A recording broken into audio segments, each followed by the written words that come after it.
Padraic Joyce, how does it feel to be back in an All-Ireland final? The last time you were there was 2001 as a player. Yeah, it's great. It's mighty to be back and something we're looking forward to, and we're going to enjoy the couple of weeks build up to it and give a good count of ourselves on Sunday week.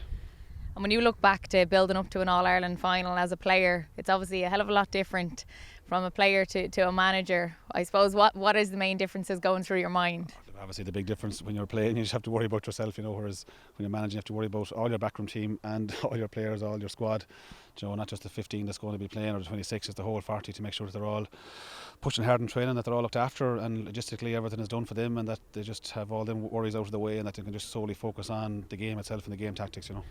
And coming into management of the Galway team, was it harder or easier than you thought it would be? Well, I said 2 years ago, I thought we'd be aiming to win our Ireland that year, but look, we couldn't have foreseen what happened in the 2 years we've had with COVID and stuff, and didn't really get to know the players, to be honest, because you couldn't even hold meetings inside in the places. But that seems like a long time away now, and this year has been a very good year for us. So look, we're delighted to be where we are, but we have a job to finish as well. And nothing happens overnight, so you did say that when you first came in, and here you are 3 years later and you're in an All-Ireland final. So I suppose it was a building block, it was a process, and you had to get systems in place, and there's a lot of young lads on the team as well. Yeah, there is, and in fairness, there's been a probably high turnover of players as well since we got involved, so but again, people might say that I'm ruthless in dropping lads, but I think I maybe have dropped 3 over the last couple of years. The rest of them have just failed to commit or not stayed involved, which again, and that's fine, we accept all that, but this year we've got a great bunch that has committed to it, and it's great, and we've got a right mix between experience and youth fellas, and there's good energy in the group, and the lads are really tight, and look, it's a pleasure working with them, to be honest. And how do you find all that side of things when, as you said, maybe dropping players, or when you come to pick the starting 15 or the 20 that'll come on now, next week? How tough is that side of things? Look, that's the hardest part of the job. Obviously, dropping lads at the start of the year is not an issue because they don't want to commit. That's fine. But it's just as the year goes on and you have lads training really hard and telling a guy he's on the 26 and on the 15 for a match, that is definitely the hardest part. Because they put as much effort into it as anybody else. And it's tough on them because you have to be very mindful that they've got family going to the game, hoping to watch them and see them playing as well. And it's really hard. But look, in fairness to the lads this year, anyone that has been left off the team or left off the panel, I've got right behind the squad, and there's been no one sulking, no one giving out. It's brilliant. So it's to me, they're just a great bunch of lads.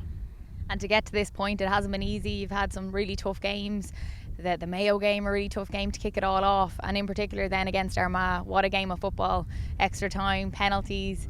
Do you think that really stood to the lads, and I suppose even helped them against Kerry then? Yeah, I think the campaign we've had will help them hugely. Obviously the Mayo game in Castlebar was a huge game for us because we'd lost the 2 Connacht finals obviously before that, the last 2 years. So it was great to get over that game, then get over Leitrim, then get over Roscommon because they beat us in the league final. And like every game we played, whether it's been league this year or what, we've been under pressure in every game.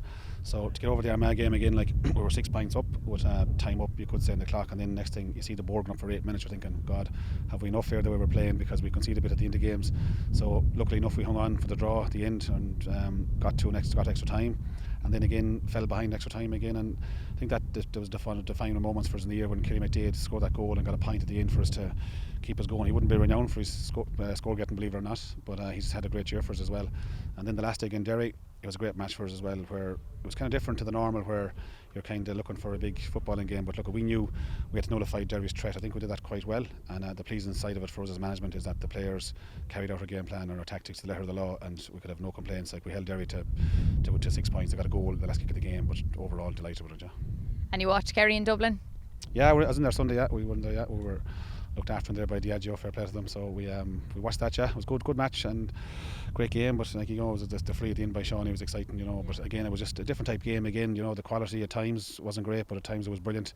But I think it was just a more of a dogfight for Kerry to try and get over Dublin. And even though Kerry won by a point, Dublin did have chances that they normally wouldn't make. A few mistakes they made at the end that they normally would have made over the years. But again, that's down to the pressure Kerry put them under. But because Kerry won that game on merit.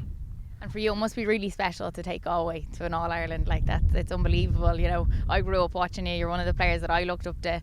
Now to be interviewing you is pretty special as well. But for you to go back and be the person that takes them there. Yeah, well, you're making me feel old now saying that, but it's great. It's great to be involved, Janice. Look, it's always nice when you're. It's a plan in my head I had since I was finished playing that I want to get back in and try and manage Galway if I could, So it's great. The chances come, but again, it's great to be in a final, and it's great to look forward to it. And it's the support we've got from the general public in Galway has been fantastic, and the lads deserve a bit of it. Yeah, brilliant work. Thank you. Best of luck.